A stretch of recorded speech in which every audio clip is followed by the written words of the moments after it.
How are you doing? Hi. Good, good. How are Very you? well. How are you? Very good. Thank you. I'm so happy to talk to you because I really love the movie, and I tell you also why. Because it's not only to see India and the rich culture, but also it was not sugar coated or anything. It was so, I had the feeling it was so true and real. And so my first question goes to Adarsh, if I pronounce your name right, I don't know. Absolutely right. To play Balaram, how easy did it come to you? Because it seems like you were Balaram, it's like you embraced him completely. Yeah, I had read the book as a teenager, so that made my life a lot easier because I had a lot of context when I was approaching the story, and it was a challenge, and because it was a very complex character, and within Balram you get to play two different characters, the Balram from light and the Balram from darkness, and the film is about the journey that this Balram takes from the darkness towards the light. So I think it was a very very interesting opportunity for me, and because I had the luxury of time, I went to a village in the eastern part of India where I spent some time learning about the culture there, learning about the lives of people there. And from there on, I came to Delhi, and I worked at a small food stall where I was helping the guy to keep the place clean, clean the plates, and do small errands for him. So I think that really opened me up as not just as a performer but also as a person. Helped me gain perspective into the kind of lives that somebody like Balram has, and Yeah. really helped me become close to Balram. Yeah, and feel into it. And for Yeah. you, Priyanka, as you are, your character is a little bit like you in the sense only that you are changing the worlds. You are in India, you're the queen of Bollywood, you're the queen of Hollywood. So you change the worlds. How easy does it come to you to change the worlds? Well, I mean, that's a profound question, but my father was in the military, so I moved around every 2 years and I kind of learned adaptability at a very young age in my life. So you can throw me like right now I'm in the UK. I'm living here for a year.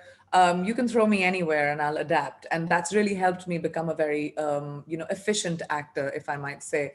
But Pinky's character I found really interesting because as an Indian and as someone who's lived and grown up in India, Pinky's character is an American, and she comes from that Western sort of sometimes little ignorance about thinking that it's really easy for someone to make their own choices. She compared herself to Balram. She says, I was Balram when I went to America. My parents stayed in, worked in a bodega. I pulled myself out of the circumstances.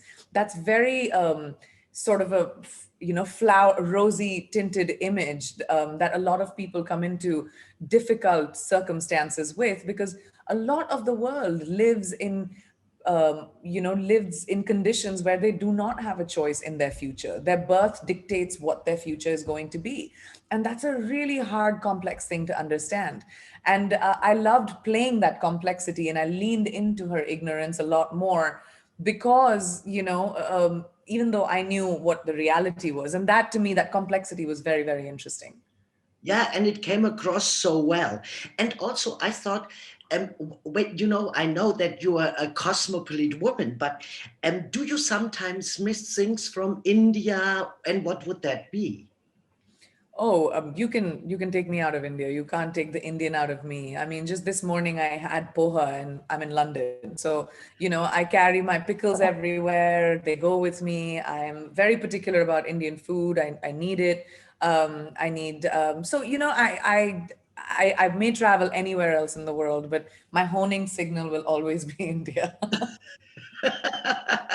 That's Even very though nice. my home is in LA now, I'm trying to make that transition. It's really hard.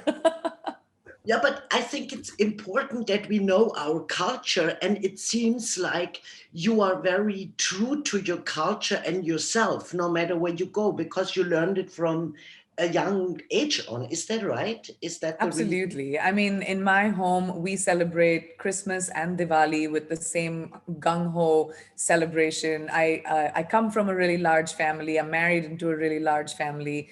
And I mean, I don't have to keep my Indian culture alive because that's just who I am.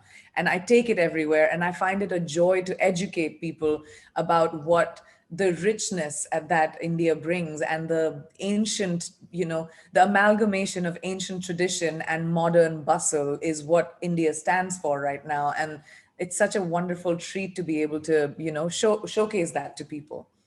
Yeah, and if I may say, I think you're a good bridge, Priyanka. You're a role model for that between India and the Western world, And how difficult was it for you, you would say, because you're very known in the Bollywood world and now you're very known in the Hollywood world. You conquered two really big movie industries. Um, how happy are you? What a happy person you must be, right? Well, I have to say that, I've had an extreme privilege of doing varied parts, working with the most amazing filmmakers in the Hindi film industry. But I'm still nascent in Hollywood. I've still just done a little bit of work. I'm trying to now pave a way for myself as an actor and as a producer. As an actor, to be able to do dramatic parts, to be able to bite into roles that give me a substance, and the White Tiger is a big step in that direction. And as a producer, to be able to tell South Asian stories in Hollywood. South Asians are 1/5 of the world's population, but when you look at English language global cinema, we don't have the representation that we should. And as a producer, it's really my quest to be able to influx global entertainment with South Asian stories and South Asian talent. And again, White Tiger is a big step in that direction.